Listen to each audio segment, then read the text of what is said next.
This episode is brought to you by Indeed.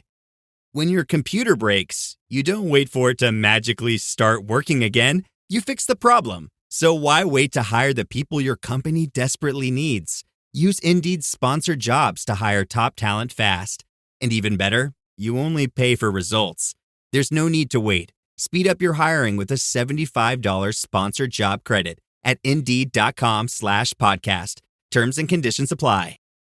Hi, this is Mike, co-host of Realistic Sustainability, the podcast, which you probably already know, but I'm also the author of A Beginner's Guide to Greening Your Life. That was the book that led to our Facebook page, our Facebook group, and, well, even this show. It offers tips on promoting your positive footprint while decreasing your carbon footprint. So, if you want to read what started all of this, get A Beginner's Guide to Greening Your Life, available on Amazon, eBay, Etsy, or just visit greeningyourlife.org for more information. Thank you for joining the sustainable movement and promoting a greener future.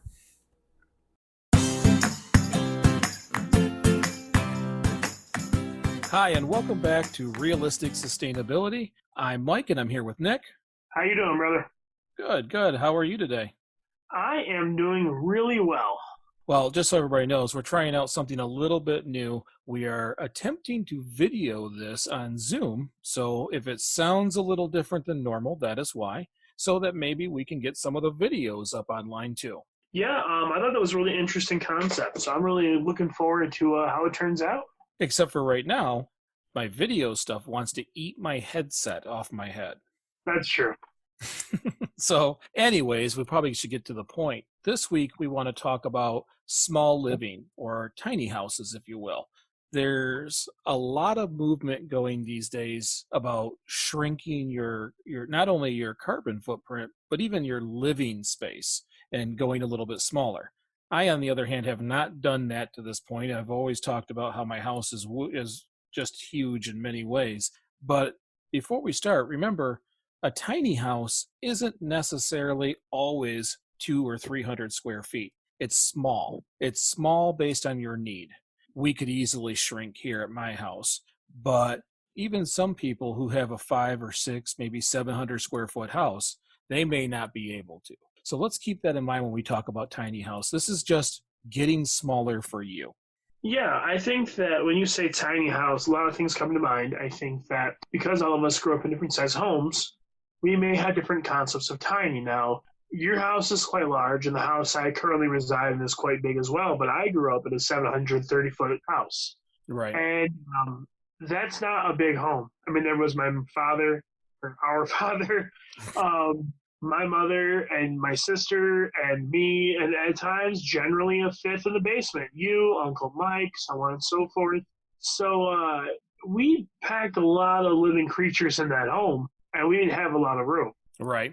Which in some cases people would think it's a tiny house, but it was just a small house with a lot of people in there. Yeah. But now when you watch TV shows and they talk about tiny houses, those are really designed around the 300-400 square foot, or even less at times, even the little trailers and things. But when we talk today, I think we should talk about tiny houses as in for convenience and cost reduction, all the possible positives that happen from living smaller. And so for an example, first things first, who do you think are the people who you would expect to choose to live small? Well, first and foremost, senior citizens or veterans maybe that are a little older, that are used to a life where they have less. They're used to small living quarters. Mm-hmm. It's not necessarily out of the ordinary for them to only have, let's say, a bed, a dresser, and maybe another room, and they've got like a toilet and a stand-up shower and maybe a really small kitchen. When you say tiny home, I kind of equate it to a studio-style apartment in a city. Everything is kind of centralized in one room. It may be a decent-sized room, but everything is in one area. Like New York City, the efficiency apartments, where the only seclusion spot you have is the bathroom. Everything else is one big room. Yes, it's exactly what comes to mind for me when you say tiny home. And there's other people that applies to. When you say New York City, it instantly makes me think of college kids. Yeah, when dorms. you're going to school, you don't need a lot of space. You don't really have a lot of stuff. So those kinds of places are ideal. Well, and I think you said something there that we should probably touch on. A lot of us are used to having bigger houses because there's been, at least in my life, I grew up believing that you're supposed to accumulate stuff, that, the guy who dies with the most toys wins. I've always lived my life up until pretty much recently with the concept of stuff matters. And I think that's where, the larger home, buying a home and not renting, all have come into play. I agree, but I look at it like this. We've always been told that we were a hunter gatherer species. We still hunt and gather, but now we just hunt and gather useless junk. Well, I've never thought of it that way, but that's very accurate.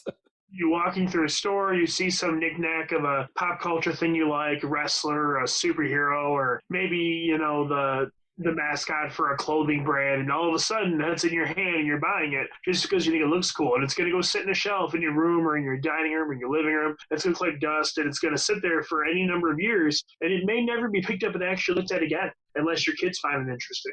And that's kind of the way I still live my life to some degree like that. I'm not going to sit here and paint a picture that I don't, because I do.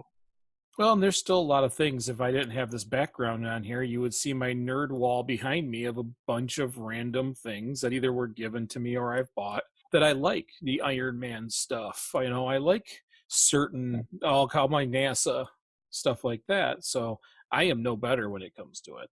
You say nerd stuff. I am currently surrounded by roughly 200 Godzilla pieces. There's a NASA plaque in front of me and a ton of pro wrestling stuff behind this camera. It's true. Well, see, when you were saying retirees, that would be someone who'd be a good candidate for a tiny house. You're right. Fixed income. I think teenagers, when they first move out, would be a pretty good candidate for either mobile or tiny house. Absolutely. Young adults who haven't necessarily picked their place yet or where they're going to work, or if they're in college and they're moving after college, starting small. There's a benefit to all of that. My general thought process on it is that unless you're settling down to raise a family in that space, then I think a tiny home is kind of ideal for you. Well, and okay, so where I want to retire. Yes, I do. Yeah, I want to go to the big island of Hawaii. It's the nature island. It's a nice, slow environment. I love it there. It is the most beautiful place I've ever been. I would say a large chunk of their houses are right on the edge of being considered tiny houses. Those are, 400 or 500 square feet, and there are some as small as 200 square feet that are on an acre. But they're on a slab, because the weather there is fantastic. It's almost always 80 degrees, sunny.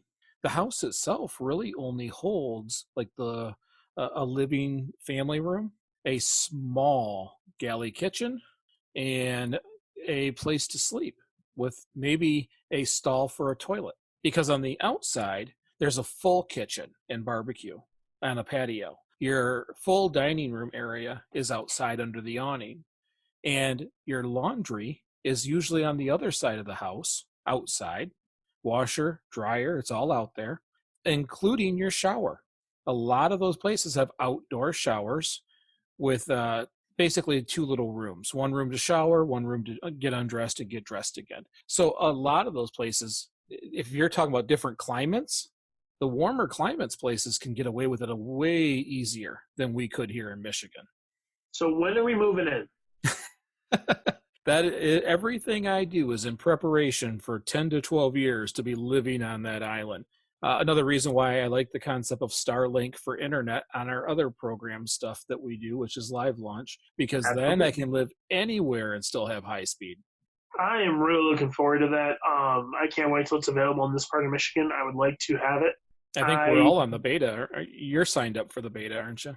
I am signed up for it. I have not heard from them yet. Me either. They're focused on rural areas. But for me, when it comes to retirement time, Jamie and I can move into a much smaller place and get to experience more without too much of a loss of, because the weather there, you have so much outside.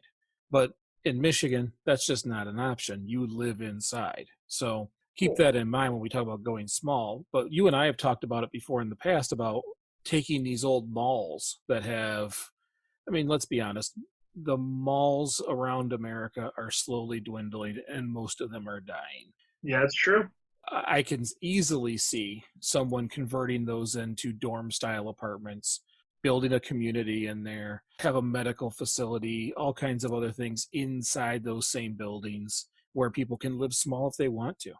You know, I've been thinking about that a lot since the last time we discussed it. And yeah, the mall is a great place, but another great one is a school. There's tons of old schools throughout the country that have been closed due to, maybe they built a new one or maybe the district downsized. But a lot of these schools are 3, 4 stories. They're quite large, and there's a lot of wasted space there. And it's three-dimensional space. It's not just a range. It's not just one level. So they could easily be converted into places to live. With even places where they already have the cafeteria built in. You could take one whole floor and make it into like a medical place where in case something happened, there was someplace to go. Like it's a really, really, really easy idea to wrap your mind around. And I think maybe we get a warped idea of how many schools are closed because we're from the Flint area. And just so listeners know, about 80% of the schools were shut down over the last 5 years. And so we see a lot of old school buildings that could be used. I don't know how much that translates over the rest of the nation. My hope is that it doesn't, because it didn't help our school situation in this state. But those buildings are absolutely buildings that could be used. Those large closed churches are the same way. Any of those large buildings that have these facilities already built into them could be retrofitted pretty easily. Well, that's what I was thinking because, where I live, we've got the schools that have been there for years. But when I was a kid, we had an old high school that was right there on Nichols Road. That was, I think, 2 stories high. And they bulldozed that to the ground and then threw some double wide trailers on it. And that's the new alternative ed. They could have just as easily revamped that school and used that. Right. And you mentioned churches. There's any number of closed churches throughout this country. There's a lot of them. Yeah, and I think as time goes on, that will be a thing. I do believe old malls, schools, these buildings, there's a need. There's a big need for the space and low cost housing. And it doesn't mean people who can't always afford it would be the only ones there, because I bet you if those things were across the country, you'd find a millionaire living in there because they don't want the upkeep of a big house. Well, yeah, you're right. They don't. And a lot of people, I don't think, really want to do upkeep of a big house. Who likes doing dishes and cleaning? I did it with the Flushing house. So I lived in a ranch style house on an acre. That acre had surrounding ditches. When it was time to cut the lawn, as you know, because you lived with me for part of this time, it was a weekend experience to cut the lawn, trim everything, cut the ditches. It ate up a weekend. It didn't. So anything else you wanted to accomplish, it couldn't have been that weekend. Every month, 2 weekends were eaten up. And that's just lawn care. That's one of the reasons why I live where I live now with a small patch of land, because I don't need to spend all weekend grooming it. I can do it in a couple of hours. And I think that when you talk about small living and minimal upkeep comes into that, cleaning the house turns into a 40-minute moment instead of here an all day. Well, and that's a big thing to think about, though. Like your upkeep time, like I said before, your time is valuable, and how you choose to spend it is equally valuable. So if you choose a huge home, that means huge upkeep. It means a lot of time on lawn. It means snow removal. It means ridiculous heating and cooling bills. It means when something big breaks in the house, that's that much bigger of an expense to get it replaced. Heaters, furnaces, air conditioners, water heaters, like all that stuff. The bigger you go, the more expensive it gets. Well, and I know before it was popular, you could get efficiencies so cheap. They were very, very inexpensive. Like, what could you do if your housing cost was only 20% of what you're paying now? You could pay off bills, you could build a business. There's all kinds of things you could do if you weren't just paying. And remember, that's just to be there. There's also electricity and everything else that comes along with it, heating and cooling. The cost of living in a home is very expensive. If you had those, for an example, those mall style places, heating and cooling would be almost nothing. You're all packed in together, or now if you have a small, tiny house on a piece of land, then it won't take much to heat or cool it because it's so darn small. A human body, this is one of the things I learned in physics, a human body can heat up to 400 square feet in a home. As long as it's not below freezing, your body can raise that temperature level by enough degrees to be comfortable. So, for an example, if it's 60 in the house, just being in the house will help bring it up closer to a comfortable level. There's a lot of money to be saved by living small. Now, there are other problems here in Duran, and I know I just found out that some of the individuals on like the Planning Commission and in Duran listen to our show, so hi. Hello. Jeff will check me if I'm wrong here, but I believe that the ordinance doesn't allow homes to be built that are under 1,200 square feet. So in our town, they want full-size big houses on small lots. I understand that from the tax revenue aspect of it. That makes sense. They want to get paid as a business because it is a business. I don't think it's viable for long-term growth. And because I think to have a thriving community, you need new members moving in. You need people that are contributing and working. And not everyone can afford to buy, a 1,500 square foot home. And the people like you and I just discussed a rough amount or an approximate amount of how much it costs to build a house. And for what it would cost to build a house that big, you could buy 3 houses on a road and have money left over. Right. It's expensive to build. Well, and so there's a lot of places where what I would like to see is land, like let's say there's 5 acres in a town off to the side. Instead of someone coming in, buying 100 acres and doing this massive subdivision project, I think it would be really cool and just, maybe 5 or 6 acres doing a tiny house subdivision, giving that option where you're trying to build these houses so they're close to net zero. You're keeping them reasonably cost efficient. And it's a community of tiny houses where you just have a road come off and maybe there's a cul-de-sac with 5 around there and then another road with cul-de-sac with 5 around there kind of situation. I think that needs to be allowed in cities and towns. Well, I think that when you say that, the easiest way to really reference that is if everyone that's been camping has seen those campgrounds where they've got a little section of cabins, and then really a cabin is a tiny home. Yeah. It's a small house. Usually the sleeping quarters are bunked on top of each other, and they're not much more than a couple 100 square feet, and they'll sleep 6 people. Mm-hmm. That's a kind of a good model to look at what you could do with that same concept, but in a city.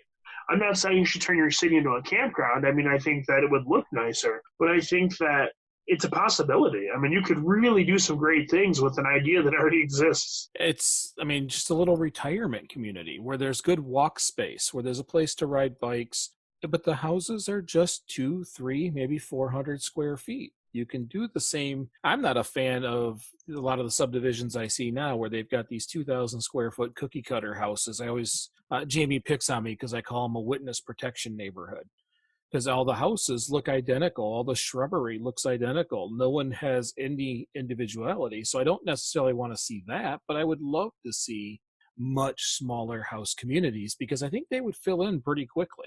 Well, I think they would too. I mean, especially for people that, look at it this way. There's been many times in your life where you've been low income. There's been many times in my life where I've been very low income. As a single person, if someone said, hey, you need a place to stay, we've got a little house you can rent, it's $250 a month. It's got a bedroom, bathroom, kitchen. There's not a lot of space, but it's got everything you need. For $250 or $300 a month, I jump all over it. It's not going to cost, well, I had an apartment, a small 1-bedroom apartment that was approximately 250 square feet. Yeah, that is a small apartment. Cost me $75 to heat it. Like that's it. You shrink your carbon footprint, but you put so much more of your own money back into your pocket, so you can do more with it. Like one of the things I'm learning from my wife is because again I grew up in an era where stuff ruled, what I'm learning from her is experiences. I never would have gone to Hawaii, and yes, it was a honeymoon thing, but I never would have gone. And it was one of the best experiences of my life. I've never felt more connected to nature, and I live in Michigan where there's a lot of wildlife. But what it did is it reminded me that when I'm done doing all this work, I'm going to want to enjoy these things. There's a Yeah. lot of people out there right now that could shrink right down to it, and it wouldn't take much, where they wouldn't even have to work much. They would just enjoy. Well, think about how much your time is worth in terms of what you earn, and then compare that to the amount of money you spend every month paying to live life. Not to go out and eat and enjoy luxury things, but just to exist in your home, to pay those bills, to be there, to say that you live at a certain address. Right. If you spend 2/3 or more, I mean, if you spend 4/5 of your income just to exist, then the potential for improvement in quality of life has got to be great. And I'm saying that I'm looking at my own life, realizing that I've got a lot of wasted money in places it doesn't need to be. Well, I think we talked about this in one of the other shows where I was talking to Aiden, my son, about when you work, you're trading time in your life for that, for those finances, for that money. I got to tell you, if a lot of these young kids coming out of high school, going into college, or coming out of college, they haven't necessarily rooted to a spot yet. Small living would be amazing. I should have done it years and years and years ago, because it would have saved a tremendous amount of money. I agree. I'm looking right now around me. There's a number of things I own that I purchased in the last, let's say, 5 years, maybe 6 years. But most of those items are just pop culture knickknacks, plaques on the wall. They serve no purpose, really, just something cool for me to look at. They have no sentimental value. They're just things that I was like, hey, that looks really nifty. That reminds me of this. I should own that. And then I spent $30 or I spent $40. Right. Literally hundreds of dollars hanging on the walls around me. That is essentially the same as wasted money. Well, and it's funny because it's not just wasted money, but it roots you to one spot. If, for an example, like I always talk about moving, because once the kids are old enough, I don't want to take them out of the schools. We want to stay stable during this time. But if it was just the wife and I, most work now happens virtually. It's true. Because of, that's probably the one real benefit of COVID, is that we've proven that we can do our job, from home. But if we could seriously hook the truck to the camper and be anywhere. A matter of fact, I have friends of mine who do work virtually. And when one of the rockets was launching and we watched it on live launch, they just drove down there, parked in a campsite, worked all day, went out and experienced and enjoyed the life of Florida. And when they were done that week, they packed everything back up and drove back home. And if it took more than a day, then the next day they just worked on the side of the road until their work was done, and they got back on the road again. There's no reason why people can't explore and work at the same time. I agree. My buddy Scott, who for years I made fun of as being the closest thing to a hippie in my generation that I had ever known, sunk a bunch of his money into, he bought a school bus, and he had it, I guess, retrofitted is the term for it, but he had it gutted and rebuilt. So it's essentially a motorhome. It's this tiny home. Mm-hmm. It's not a small home. I mean, it's the size of a school bus, but he goes wherever he wants to. And that actually opened up a lot of opportunities for him, even including work. He could travel for work now. He doesn't have to be tied down to one space. Right, and all the stuff comes with him when he goes. Yeah. It's not like when I worked at the previous job where I was flying from hotel to hotel to go work on things and bringing only what I could with me. He's bringing his home with him. Absolutely. Yeah, and I do believe that there's going to be a change as we continue on, because we have to, for emissions reasons, for climate reasons, and for scarcity reasons. We certainly don't have the materials that we once thought we did on this planet. We're going to have to make some changes. Tiny living is one of those changes that you're going to see more and more. We see it in countries like Japan, where there's a lot of people in a small area. Japan's an island. They're kind of out of room. They can only go up. Right. Well, and when you look at urban planning in the United States, okay, so when I went to Italy, everything was tiny. You heard me make jokes about it. Like I barely fit in the showers half the time. Everything in Italy, the roads, the cars, everything was really small. And when some of our employees from Italy came to the United States, that was one of the first culture shocks they had was all this extra space. You could just about get two of their cars in every lane, in the United States. How big the houses were it was just like shocking in some cases. Not to say that there isn't larger houses in Italy, it's just not as common. The average quality of living is just different expectations, different experiences. And this is a country where we live lives of excess. And the problem is we're brainwashed to think that it's never enough. So we look at all the stuff we have, and all we see is what we don't have, or what we still need, or what we, could have gotten with that same thing that we had. But really, we have a lot. And most of us, in some cases, way more than we need. Right. Well, and that's, part of that whole growing up believing that stuff mattered, rooting yourself down. But I'll tell you, there is still there is some good to rooting in one place. I get to work with with the city. I've met wonderful people, but getting married and seeing the other side of that, travel can be really interesting too. I can see a lot of things in this country, and as some things change, I might even be able to do that while I'm still working. Well, you never know what the future is going to hold. I agree with that. And I also think that when it comes to like tiny living and realizing the different changes you can make as the kids grow up and as both of us move forward in our lives, we can be conscientious to make changes that help us live a smaller life. Mm-hmm. Fulfilled life, but a smaller life, if you understand what I mean. Yeah, and the reason why Jamie got the camper is kind of like practice, where we do like to camp. We don't, I am the problem. I am the one who doesn't like to rough it. She will camp in a tent and do she doesn't need electricity. I'm the bougie one. I'm the one that needs a fan on me at night. I'll be honest, I'm terrible. And you're the only one. So camping, is more challenging for me than it is for her. But the reason why she got the camper is so we could start practicing this and start seeing how do we react in a smaller space together.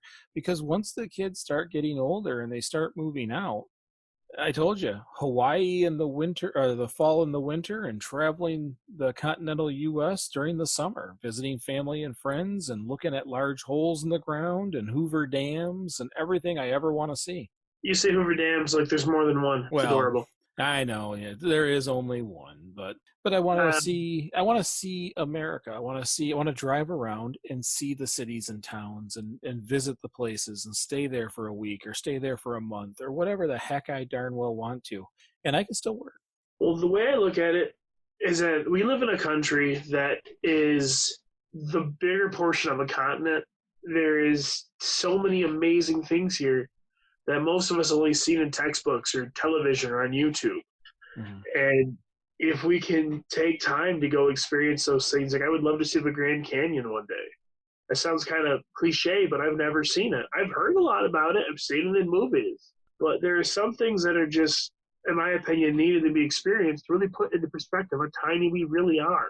Yeah. I'd love to see a dam.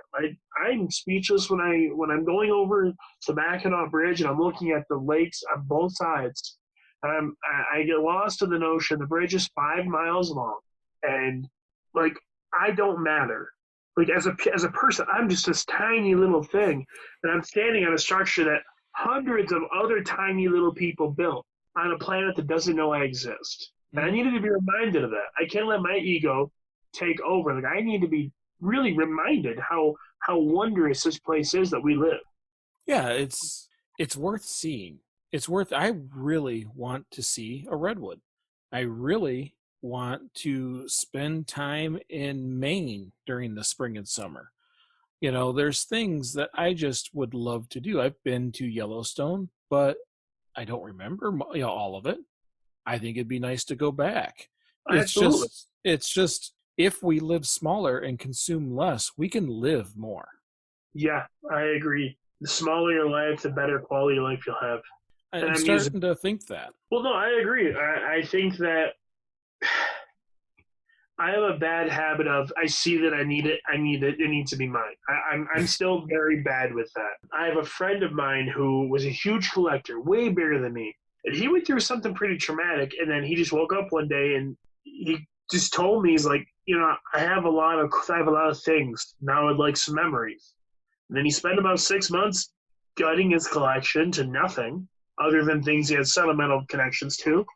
Mm-hmm. And then he went and started traveling the world, and now he's been to Japan a bunch of times, and he's done all these great things that he never would have did if he would have still been spending hundreds of dollars on toys and collectibles and going to different things that he shouldn't have been going to. Well, and it's not necessarily bad. We all make our own choices. The concept is, we're here talking about realistic sustainability. Is it sustainable to constantly buy plastic molded items? Probably not, but it is part of your life. And if that's what you choose to do, it's when we don't think about it, when we make these subconscious decisions that hinder the rest of our lives. It took a long time before I realized. Matter of fact, some of it came from college when we learned about opportunity costs, and if every dollar spent has an opportunity cost on what it could have been spent for. And man, I never really lined up what I bought against, first of all, the time it took to earn it, and second of all, what I could have experienced instead. Yeah, no, I agree. So a lot of the things that I own were expensive when bought and depreciate with value, as most things do. Mm-hmm. I'm sorry, depreciate with time, as most things do. So the things I buy are just because I like them, not because I think they're going to be a good investment for the future. I just think they're cool, which is a terrible business model if you want to have money for later on in life. I'm looking at a bunch of action figures that I have that were $26 a piece. I have, let's say, about 14 of them. So that's roughly $350 to $360 before you pay tax. And that $300 took a solid 15, 18 hours of my life to earn. So I took the time I spent at my job, my place of employment, for a couple days, and it just kind of, threw it away on plastic.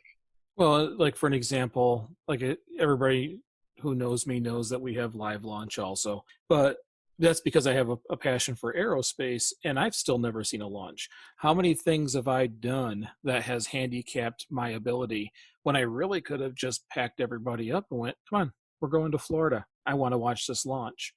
Especially now, I have a truck, I have a camper, and I have a Wi-Fi connection to do my job. I don't have filing cabinets here with specific things that couldn't come with me. This is a itch in my brain that I haven't been able to fix yet, but I could just as easily go see a launch. It's just breaking that mindset, making the changes, and changing the way we do things. And that's really what we talk about when we talk about realistic sustainability, is just changing our mindset on all of this. No, yeah, you're right. And a lot of the stuff we discuss, I feel, is kind of commonsensical that you don't know, but the moment it's brought to your attention, it clicks. You're like, oh yeah, I get that, and I think it's a good idea. Some of it's a little more touchy. This is a little more touchy. This is really confronting yourself with the decisions you've been making your whole life that aren't just things you do throughout your day, but things you actually enjoy. And you question yourself and say, well, what do I enjoy about this? And is this pertinent to who I am as a person? Now, I can't speak for everyone, but I can tell you that I will always enjoy Godzilla and other things like Marvel superheroes. I will. I find them enjoyable. I don't necessarily think I'm going to own any of this stuff when I'm 80 years old. But if I were to take that trip, if I were to, go to see a launch, or if I were to go to Hawaii or wherever I decide to take my family, I will have those memories and those experiences until I die. And that means more to me. It pertains more to me as a person than anything I could ever buy in a store that has a fancy sticker on it. Yeah, I mean, all of us will make our own decisions. The goal is, in this show, to at least spur the thought, what if? What if I made this change? What would it do? That's why we always talk about getting just slightly better each day, just doing one more thing. I don't know if you saw it when you were here, me bricking my plastic, which is putting all of the plastic that my household has in a 2-liter bottle. My wife is finding this very humorous. She has many funny things to say about it. but I'm just trying to do a little better each day. And then this way, plastic doesn't end up in the stomach of an animal. It just gets packed as tightly as possible into a 2-liter, locked into it. If I can find a use for a heavy 2-liter somewhere, I'll use it on the property. If not, when I dispose of it, all that plastic's locked up. It doesn't get spread all across the world. So this kind of stuff is the same. We have this we have a way of life, and we have to at least start thinking about how can we shrink it down. And I think once you start thinking about how it shrinks, you start seeing how it improves life too. I agree, but I will say that when you start realizing as your life is shrinking, instead of looking at it as shrinking, it becomes more focused. You start taking in more things at a detailed level than you would. Like I said time and time again, I'm surrounded by junk. And you walk in, it's, oh, this is cool. Oh, that's nifty, but none of it means anything. Yeah. I'm not getting a story about any of this stuff in 20 years. But it would be really cool. It'd be really cool to take my kids to experience something that none of us have ever seen and see how it influences them. Not only do I get to make a memory with my family, but I get to watch the sense of wonder literally firsthand in someone else. I get to see the spark of life, just fire. I mean, in their eyes, which I'm never going to get out of a video game or a Godzilla statue. Right. Or even them getting a video game. Like, for an example, next summer, we plan on going back down to, I think it was Indiana, where all these caves were. But Okay. this time we're taking the kids. Instead of, buying something new here, we're just going to take the trip down to Indiana. We'll hook up the camper and stay for a weekend, maybe a 4-day weekend, and let them see nature in a different way. Let them go somewhere else, experience something else, and see how they like it. It's got to be better than a big screen TV. In the long run, it for sure will be. I don't know how many kids would understand that trade-off at their current ages, but hindsight's 2020, and looking back, the best memories I have when I was a kid were when I went and did things that pertain to who I am now. Not things that were necessarily things I even wanted to do then. You don't really know the experiences when you're having them that are going to shape you as a person, but when you look back, you definitely see the value. And I see a lot of value in the things I went and did, and none of it involved going to Target, Walmart, or any big box store, but it did involve things like camping. It involved things like hiking, like exploring, like going fishing with my grandfather. Like, there's lots of things in nature that we did that hit me to the core. And I'm thankful beyond belief for those moments. Yep. And I want to instill those moments into my kids. And shrinking cost in any way, either through going in tiny for tiny housing, which is not everybody's cup of tea, but reducing your energy consumption, reducing water consumption, anything that has a cost. Buying less helps feed that opportunity to have that experience. I completely agree. I was going to say, I know I have a bad habit of apologizing for always linking things back to money, but it's hard not to when this is what we talk about every time. It's hard to not look at the financial side of it when it influences so much of our life. And it doesn't actually have to in some way. This is a great example as to where it doesn't have to. You don't have to live a life of excess. You don't have to spend your money on all this stuff you don't need. You can put it towards real life, experiencing things in real time and living. Mm-hmm. I absolutely agree. So hopefully this episode got at least some of you thinking, what is the one thing I can reduce? Maybe some of you have a big home and you would like to visit the world, and you think that maybe shrinking down will help you out. We appreciate you listening. I'm Mike. I'm Nick. And we'll see you next week.